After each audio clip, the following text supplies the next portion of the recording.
السلام عليكم ورحمة الله وبركاته. بسم الله الرحمن الرحيم.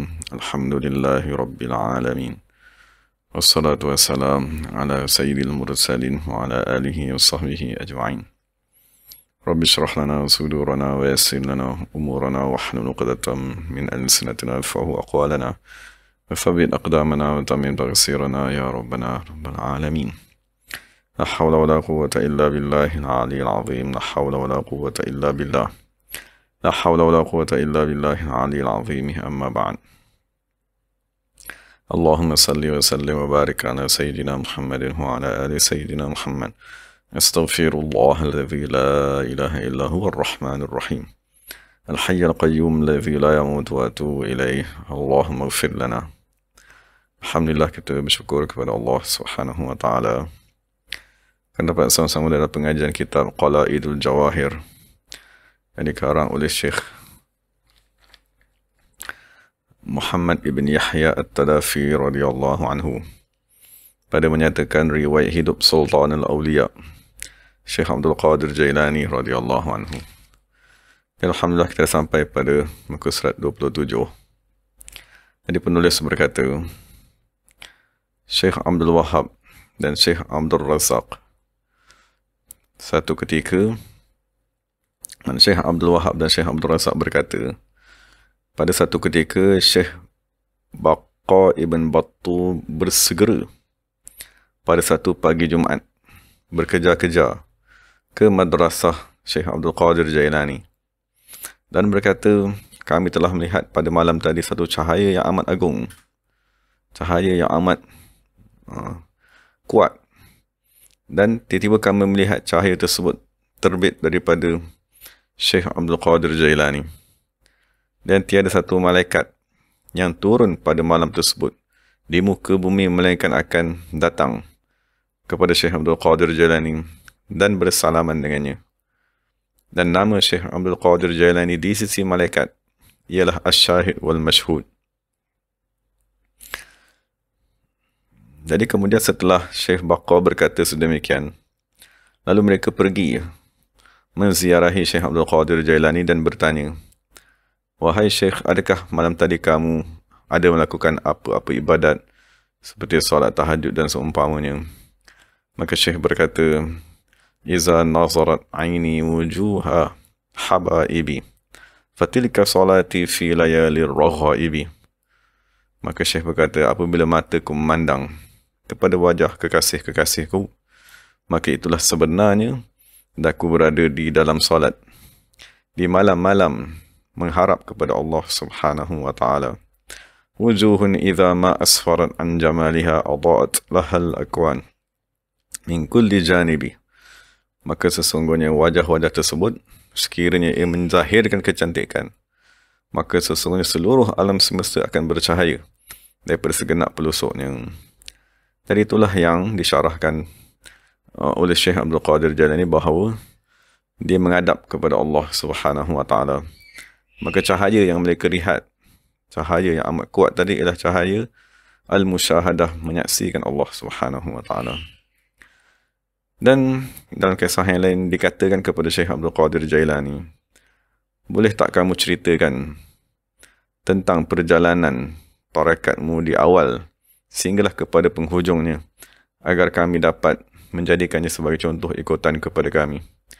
Maka Syekh berkata, ana raghibun fi man taqarraba wasfuhu wa munasibun li fata yulatafu lutfuhu wa mufawidul ashaqi fi asrarihim min kulli ma'nan lam yasa'ahu kashfuhu. Qad kana yuskiruni mizaju sharabihi wal yawma yusahhini ladayhi sarfuhu wa aghibu an rushdi bi awwali nadratin min al-yawm astajrihi thumma asuffuhu.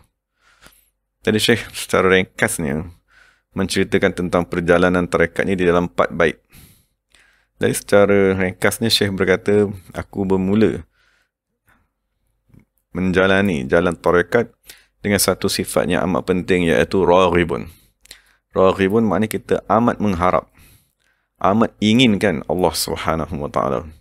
Maksudnya sekiranya kita tanya kepada diri kita, apakah perkara yang kamu paling inginkan sepanjang hidup kamu di dunia? adakah kamu inginkan rumah, atau adakah kamu ingin pekerjaan yang baik, atau adakah kamu inginkan kenderaan yang mewah. Jadi Syekh berkata, permulaan jalan tarekatku ialah aku menjadikan Allah Subhanahu wa taala ialah perkara yang paling aku ingini. Kemudian dia kata wa munasibun li fata. Kemudian perkara kedua yang aku usahakan ialah mengubah sifat-sifat mazmumah yang ada pada diriku. Kemudian perkara ketiga yang dibuat ialah wa mufawidul asyaqi fi asrarihim.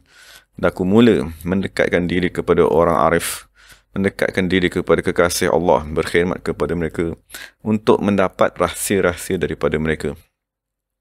Kemudian dia kata pada peringkat awalnya, aku sentiasa mabuk. Aku tak peduli kepada keadaan sekeliling.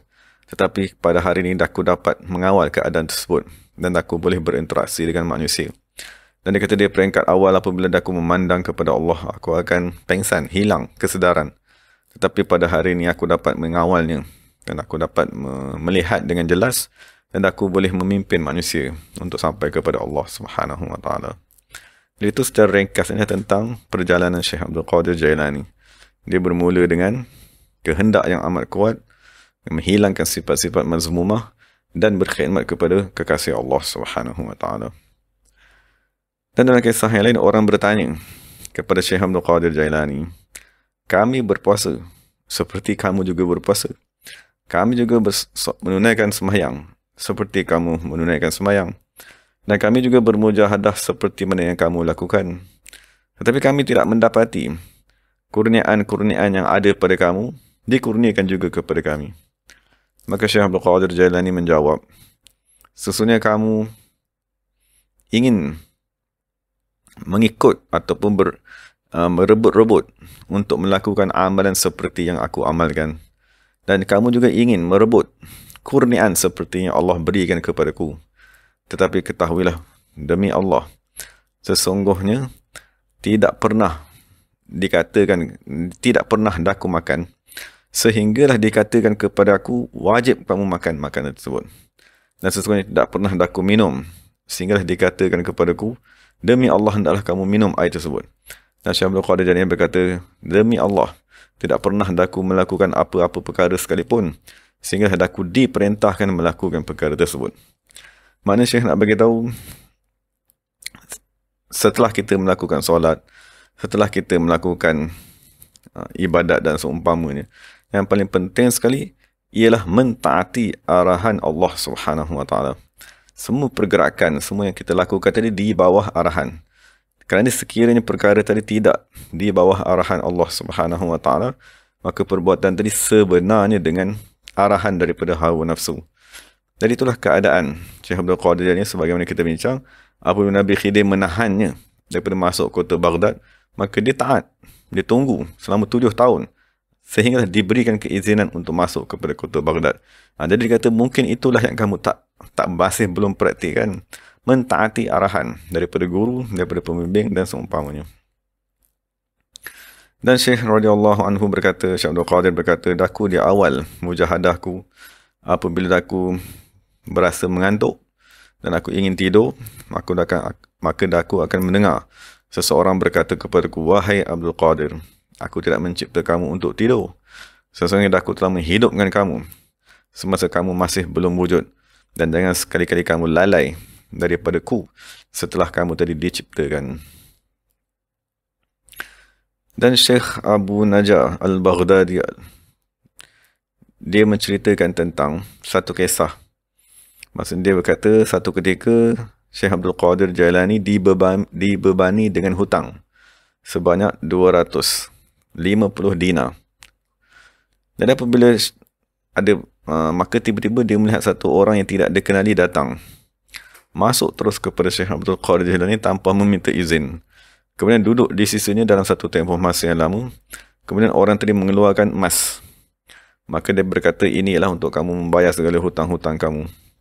Kemudian orang tadi pun pergi. Kemudian Syekh memerintahkan daku untuk mengagih-agihkan emas tersebut kepada semua orang yang Syekh Abdul Qadir Jailani berhutang kepadanya. Maka setelah itu daku bertanya, wahai Sayyidi, siapakah lelaki yang datang yang membawa emas tersebut? Maka Syekh Abdul Qadir Jalani berkata, Sayrafiyul Qadar. Maka aku berkata, wah, apakah maksud Sayrafiyul Qadar tadi? Maka Syekh Abdul Qadir Jalani berkata, itulah satu malaikat yang Allah Subhanahu wa taala mengutuskan kepada wali-wali Allah yang dibebani dengan hutang untuk dia tadi melunaskan dan membayar hutangnya. Dan itulah kurniaan kepada Allah Subhanahu wa taala kepada kekasih-kekasihnya. Dan satu ketika khadam kepada Syekh Abdul Qadir Jailani berkata, satu malam aku mengetuk pintu Syekh Abdul Qadir Jailani, tetapi dia tidak menyahut ketukanku. Lalu aku membuka pintu dan aku masuk dan aku tidak mendapati Syekh berada di dalam bilik tersebut. Maka tiba-tiba aku melihat Syekh turun, terbang daripada langit, daripada bumbung atap rumahnya dan turun. Kemudian Syekh membaca beberapa syair menceritakan tentang hubungannya dengan Allah Subhanahu wa taala. Dan dalam riwayat yang lain, Syekh Adi ibn Abil Barakat, dia berkata satu ketika, maksudnya dia meriwayatkan daripada Syekh Adi ibn Musafir radhiyallahu anhu, dia berkata, satu ketika Syekh Abdul Qadir Jailani sedang bercakap kepada murid-muridnya. Lalu tiba-tiba hujan turun. Maka beberapa orang anak murid tadi ingin menyelamatkan diri daripada hujan, untuk melindungkan diri mereka daripada hujan. Maka Syekh Abdul Qadir Jailani mengangkat kepalanya ke langit. Lalu Syekh Abdul Qadir Jailani berkata, aku menghimpunkan manusia, tapi engkau, wahai langit, cuba untuk menyelerakkan mereka. Maka serta-merta hujan tersebut berhenti dan tidak menitiskan satu air pun di dalam majlis Syekh Abdul Qadir Jailani. Bahkan dia tadi hujan tadi turun di bahagian luar daripada tempat pengajian Syekh Abdul Qadir Jailani radhiyallahu anhu. Dan dalam kisah lain, Syekh Abdul Qadir Jailani berkata, kesemua burung mengeluarkan bunyi yang amat banyak, tetapi tidak melakukan pekerjaan. Berbeza dengan burung helang. Burung helang, dia akan melakukan sesuatu pekerjaan, menangkap binatang dan seumpamanya. Wala yaqulu, tetapi dia tidak mengeluarkan suara. Jadi Syekh Abdul Qadir Jailani berkata, disebabkan itulah maka tapak tangan raja-raja menjadi tempat singgahan, menjadi katil bagi burung helang. Maksudnya kita maklum burung helang tadi dia digunakan oleh raja-raja dan pembesar sebagai binatang untuk buruan. Maksud Syekh nak memberitahu, seseorang akan diangkat darjatnya untuk duduk bersama raja dan pembesar-pembesar apabila mereka tadi banyak melakukan ibadat, banyak melakukan pekerjaan dan mengurangkan percakapan. Dan Syekh Abdullah Al-Jubba'i berkata, satu ketika Syekh Abdul Qadir Jailani bercakap tentang bagaimanakah cara untuk melepaskan seseorang dari melepaskan diri daripada sifat ujub. Kemudian Syekh memandang kepadaku dan Syekh berkata, sekiranya kamu melihat kesemua perkara datang daripada Allah, dan sesungguhnya Allah Subhanahu wa taala memberi taufik kepada kamu untuk melakukan kebaikan, dan kau mengeluarkan diri kamu daripada manusia, nescaya kamu akan terselamat daripada sifat ujub. Dan Syekh diriwayatkan daripada Syekh Omar Syihabuddin Omar As-Suhrawardi, dia berkata, aku di peringkat awal mempelajari ilmu kalam dalam masa-masa aku muda, dan aku menghafal beberapa kitab, dan aku menjadi orang yang amat mahir di dalam ilmu kalam. Tetapi dia kata pakciknya sentiasa memarahiku. Tetapi maksud pakcikku melarangku daripada mempelajari ilmu kalam, tetapi aku tidak mempedulikan arahannya. Maka satu ketika aku datang bersama-sama dengan pakcikku menziarahi Syekh Abdul Qadir Jailani.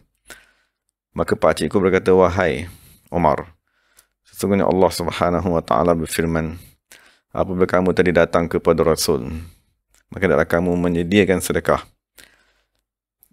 Dan kita akan masuk menziarahi manusia yang hatinya dikhabarkan daripada Allah Subhanahu wa taala. Maka kamu lihatlah bagaimana dia akan memandang kepada kamu, dan moga-moga kita mendapat keberkatan daripada memandang orang tersebut. Jadi apabila Syekh Omar Suhrawardi duduk di hadapan Syekh Abdul Qadir Jailani, maka pakcikku pun mula berkata, wahai Sayyidi, sesungguhnya anak saudaraku ni sibuk mempelajari ilmu kalam, Dan aku dah menghalangnya, tetapi dia degil. Maka Syekh Abdul Qadir Jailani berkata kepadaku, wahai Omar, apakah kitab yang telah kamu hafal? Maka aku berkata, kitab simpulan-simpulan. Maka Syekh Abdul Qadir Jailani melalukan tapak tangannya yang amat diberkati di atas dadaku. Maka apabila Syekh Abdul Qadir mengangkat tangannya, kesemua yang kitab-kitab yang aku hafal tadi hilang daripada dadaku, dan aku tak ingat walau satu kalimat sekalipun. Kemudian setelah dihilangkan kitab-kitab tersebut, kitab-kitab ilmu kalam tadi, maka tiba-tiba aku mendapati di dalam dadaku ada ilmu laduni serta merta. Dan apabila aku balik daripada majlis tersebut, aku mula bercakap dengan perkara-perkara hikmat. Kemudian Syekh Abdul Qadir Jailani berkata kepadaku, wahai Umar, kamu ialah orang yang terakhir yang akan dimasyhurkan oleh Allah Subhanahu wa taala di Iraq. Maksud kita maklum, Syekh Umar Syihabuddin Umar Suhrawardi, dia ialah pengasas kepada tarekat As-Suhrawardiyah, salah seorang daripada syekh tarekat yang berasal daripada Iraq. Dan diriwayatkan daripada Abu Faraj Ibn Hammami, dia kata, aku selalu mendengar kisah-kisah daripada Syekh Abdul Qadir Jailani, maksud di zaman tu. Maksud dia mendengar beberapa kisah yang aku rasa tak mungkin berlaku. Maksud kisah-kisah yang tak boleh diterima oleh akal. Sehingga satu ketika, tetapi berada di dalam diriku, maksudnya Allah Ta'ala campakkan dalam diriku tadi, aku ingin bertemu dengan Syekh Abdul Qadir Jailani. Maka satu ketika semasa aku sedang pulang, aku melintas di madrasah Syekh Abdul Qadir Jailani, dan pada ketika itu sembahyang fardu diazankan. Maka aku masuk sembahyang asar bersama-sama dengan Syekh Abdul Qadir Jailani. Maka apabila setelah selesai sembahyang tadi, Syekh Abdul Qadir Jailani berkata kepadaku, wahai anakku, sekiranya kamu datang kepadaku dengan sesuatu niat untuk ditunaikan hajat kamu, nescaya aku akan menunaikan hajat tersebut. Tapi kamu datang dengan kelalaian, sehingga kan kamu semayang tadi tanpa berwuduk. Jadi sememangnya, Abul Faraj tadi dia berkata, apabila dia masuk ke dalam masjid untuk semayang bersama-sama dalam jemaah tadi, dia sememangnya terlupa untuk mengambil wuduk, lalu dia terus semayang. Maka apabila Syekh menegur keadaan tersebut, maka serta-merta aku berasa amat takjub. Dan pada ketika itu, barulah aku meyakini ke semua kisah-kisah yang pernah diceritakan kepadaku tentang keramat Syekh Abdul Qadir Jailani radhiyallahu anhu. Syekh Al-Jubba'i berkata, semasa aku membaca kitab Hilyatul Awliya, maka hatiku menjadi amat lembut, dan aku berkata, aku ingin berkhalwat. Aku tidak ingin lagi bertemu dengan manusia. Jadi satu ketika, aku pun pergi semayang di belakang Syekh Abdul Qadir Jailani. Maka setelah selesai semayang, Syekh berkata kepadaku, sekiranya kamu ingin berkhalwat, tidak ingin bertemu dengan manusia, maka jangan sekali-kali kamu berkhalwat, melainkan setelah kamu tadi mempelajari agama, dan setelah kamu tadi mempelajari kitab-kitab daripada Syekh, dan setelah kamu mengambil adab daripada mereka, maka setelah itu barulah kamu tadi layak untuk meninggalkan manusia. Sekiranya tidak, kamu akan berkhalwat. Kemudian kamu akan berhenti untuk mempelajari, padahal kamu tadi masih belum matang. Dan sekiranya ada apa-apa masalah yang tidak kamu ketahui, kamu terpaksa keluar daripada tempat khalwat kamu dan bertanya kepada manusia tentang permasalahan diri kamu. Jadi oleh sebab itu dia kata, alangkah baiknya sekiranya kamu tadi berkhalwat, beruzlah, dalam keadaan kamu tadi mempunyai ilmu yang amat tinggi. Moga-moga kamu boleh memberi petunjuk kepada manusia semasa kamu berada di dalam khalwat, bukan kamu tadi yang pergi keluar mencari ilmu. Dan kisah terakhir yang kita nak bincangkan ialah, satu ketika Syekh Abdul Abbas, dia berkata, kami pada satu malam berada di madrasah Syekh Abdul Qadir Jailani di Baghdad. Maka tiba-tiba datang khalifah di zaman tersebut yang bernama Abul Muzaffar Yusuf Ibn Al-Muqtafi li Amrillah, Khalifah Abbasi yang ke-32. Jadi khalifah tadi datang memberi salam kepada Syekh Abdul Qadir Jailani. Kemudian dia tadi meletakkan 10 karung emas. Maksudnya 10 orang khadam ni datang meletakkan karung emas tersebut hadiah kepada Syekh Abdul Qadir Jailani. Kemudian Syekh berkata, aku tidak berhajat langsung kepada emas yang kamu bawa tadi.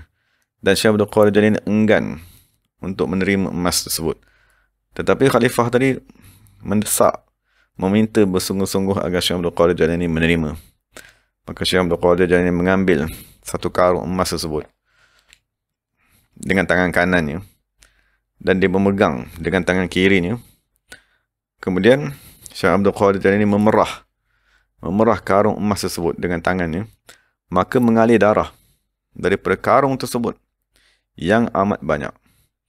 Maka Syekh Abdul Qadir Jailani berkata kepada khalifah tersebut, "Wahai Abul Muzaffar, tidakkah kamu malu daripada Allah Subhanahu wa taala? Kamu mengambil darah manusia, kemudian kamu menghadap kepadaku." Serta merta khalifah tadi pengsan. Kemudian Syekh Abdul Qadir Jailani berkata, kalaulah tidak kerana kehormatannya mempunyai silsilah ataupun dia tadi mempunyai hubungan dengan Rasulullah. Maksud Khalifah Abdul Muzaffar tadi, walaupun apa yang berlaku keadaan pemerintahan ataupun di peringkat awalnya, maksudnya dia melakukan kesilapan dalam pemerintahan, tapi Khalifah Abdul Muzaffar ini dia salah seorang khalifah yang soleh, yang selalu bermimpi bertemu dengan Rasulullah SAW. Jadi Syekh Abdul Qadir Jailani berkata, kalau tidak kerana dia mempunyai hubungan dengan Rasulullah SAW, nescaya aku akan membiarkan darah tadi mengalir daripada madrasahku sampai kepada rumahnya. Dan itulah kisah yang terakhir, salah satu daripada keramat Syekh Abdul Qadir Jailani, menasihati khalifah. Maksudnya menjadikan mereka tadi bertaubat. Maka khalifah tadi, Abul Muzaffar, yang berada di zaman tersebut, dia antara salah satu khalifah yang amat baik di zamannya. Maksudnya dia menghapuskan segala cukai-cukai setelah itulah, setelah dinasihat oleh Syekh Abdul Qadir Jailani ini. Maksudnya dia menghapuskan segala kezaliman, dia meringankan bebanan kepada rakyat dan seumpamanya dengan keberkatan Syekh Abdul Qadir Jailani radhiyallahu anhu. Jadi moga-moga Allah Subhanahu wa taala memberi keberkatan kepada kita apabila kita mendengar kisah-kisah wali Allah Subhanahu wa taala, dan moga-moga Allah taala menurunkan rahmat apabila kita mendengar kisah mereka, dan rahmat tersebut akan menguatkan hati kita untuk beribadat, mendekatkan diri kepada Allah Subhanahu wa taala. Dan segala yang baik daripada Allah Subhanahu wa taala, segala salah silap daripada diri saya sendiri. Wa aqulu qawli hadza wa astaghfirullahal azim li wa lakum wa lisairil muslimin wal muslimat. Bismillahirrahmanirrahim. Alhamdulillahirabbil alamin wassalatu wassalamu ala sayyidil mursalin wa ala alihi washabbihi ajma'in. ربنا ظلمنا أنفسنا وإن لم تغفر لنا وترحمنا لنكونن من الخاسرين. ربنا هب لنا من أزواجنا وذرياتنا قرة أعين واجعلنا للمتقين إماما. ربنا آتنا في الدنيا حسنة وفي الآخرة حسنة وقنا عذاب النار. سبحان ربك رب العزة عما يصفون. سلام على المرسلين والحمد لله رب العالمين. تقبل الله منا ومنكم. Terima kasih kepada semua sahabat-sahabat. Moga-moga Allah Ta'ala memelihara kita semua. Assalamualaikum warahmatullahi wabarakatuh.